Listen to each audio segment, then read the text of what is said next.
My grandfather served in Papua New Guinea during World War II. He passed away when my mother was only 4 due to asthma, which he'd developed during the war. Growing up, my sister and I felt Mum's sense of loss in not knowing her father, and also her pride in his service. When I was about 12, I began researching his service and managed to retrieve his service records, which included a photo that showed my mum his height and his features for the first time, and included several service medals.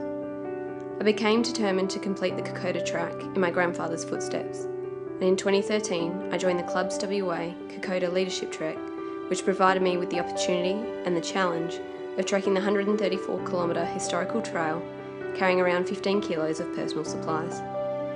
In starting the trek, I felt the burden of the expectation from my family and Clubs WA that I would complete the trek successfully.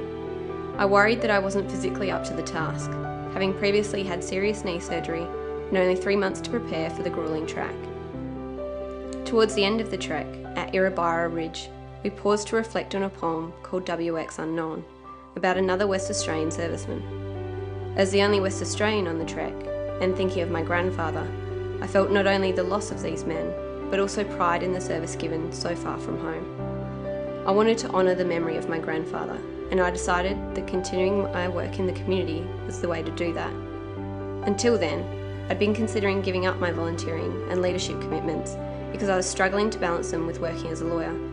I realised working in the community was something I valued and defined who I was as a person.